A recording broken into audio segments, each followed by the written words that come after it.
વ્યાસના page road canal પાસે આવેલ અનુસૂચિત જાતિ કન્યા છાત્રાલયમાં છેલ્લા કેટલાક દિવસોથી અસામાજિક તત્વો બેફામ બન્યા હોય તેમ લાગી રહ્યું છે। તાજેતરમાં છાત્રાલયમાં પથરા ફેંકવાની તથા લાઇટના ફોકસની ઘટના સામે આવી છે, જેને કારણે 50થી વધુ વિદ્યાર્થીનીઓ આખી રાત ઉજાગરો કરવા મજબૂર બની હતી। ઉલ્લેખનીય છે કે છેલ્લા અઠવાડિયાથી છાત્રાલયમાં અસામાજિક તત્વોનો આતંક જોવા મળી રહ્યો છે, ત્યારે વિદ્યાર્થીનીઓએ વારંવાર વોર્ડન સમક્ષ રજૂઆત કરી હોવા છતાં તેમની વાતને ગંભીરતાથી લેવામાં આવી નથી અને વોર્ડનના વર્તનથી વિદ્યાર્થીનીઓમાં ભારે રોષ જોવા મળ્યો છે। નાયબ નિયામક અનુસૂચિત જાતિ ધવલભાઈ કારેઠા દ્વારા વિદ્યાર્થીનીઓના રક્ષણ અંગે સ્પષ્ટતા કરવામાં આવી છે। તેમણે જણાવ્યું કે વિદ્યાર્થીનીઓની સુરક્ષા માટે જરૂરી પગલાં લેવામાં આવશે અને અસામાજિક તત્વો સામે કડક કાર્યવાહી થશે।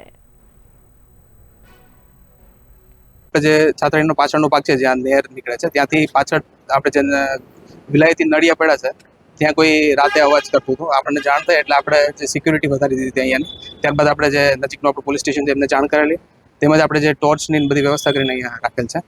હાલ આવું કોઈ બનાવ ના બને તેની તકેદારી રાખવામાં આવેલ છે અને પોલીસ પાર્ટી પણ અહીંયા હાજર છે। વિદ્યાર્થીઓનો જે મુખ્ય આક્ષેપ છે કે બોર્ડર એ લોકો સહકાર આપતા નથી, એ લોકોની વાત સાંભળતા નથી, એ બાબતે શું નહીં, વોર્ડનને પણ આપણે સૂચના આપી છે કે ભાઈ રાતના સમયે અહીંયા હાજર રહેવું।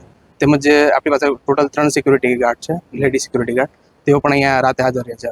અમને છે ને આ બધું એક અઠવાડિયાથી પ્રોબ્લેમ થાય છે એ જ, અને અમે જ્યારે ઓડિટ આવી ગાંધીનગરથી ત્યારે મેડમને કીધું હતું કે તમે અહીંયા રોકાજો, પણ મેડમ રોકાતા જ નથી। અને જ્યારે મેડમ રોકાયા નહીં અને ઘરે જતા રહ્યા ને ત્યારે મેડમે આ સિક્યુરિટી મેડમને ફોન કર્યો અને એમ કીધું કે તમે લોકો તમારા ફોટા અમને મોકલી આપો, અમને ગાંધીનગરથી ફોન આવ્યો છે, મારે એમને મોકલવો છે અને મારું કંઈ પૂછે તો તમે એમને એમ કહી દેજો કે હું વોશરૂમમાં છું। અને બીજા દિવસે અમે મેડમને પૂછ્યું કે મેડમ તમે ક્યાં હતા, તો મેડમે એમ કીધું કે મારા કાકાને પ્રોબ્લેમ થયો તો પેલું થયું હતું એમ કહીને વાત મૂકી દીધી। શું વોર્ડનનું નામ? વોર્ડનનું નામ દીપ્તિ મેડમ છે। શું માંગણી તમારી? અમને અહીંયા હોસ્ટેલ બી ચેન્જ કરવી છે ને વોર્ડન બી ચેન્જ જ કર।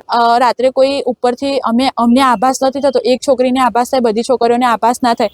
ઉપરથી કોઈક દોડતું દેખાય છે, ફોક્સ મારે છે, તો અમે પણ છોકરીઓ છે રાત્રે અચાનક જોઈ જઈએ તો બીવાઈ ગઈએ છે। અમે સતત અઠવાડિયાથી અમે લોકો સૂતા નથી। રાત્રે અમારા 2 સિક્યુરિટી મેડમ જોડે અમે સતત 5 વાગ્યા સુધી જાગીને બેસી રહીએ છીએ। શું માંગણી છે તમારી વોર્ડનમાં? વોર્ડન મેનને બદલવા જ જોઈએ। તમે કેવો સહકાર આપો તો વિદ્યાર્થીઓ?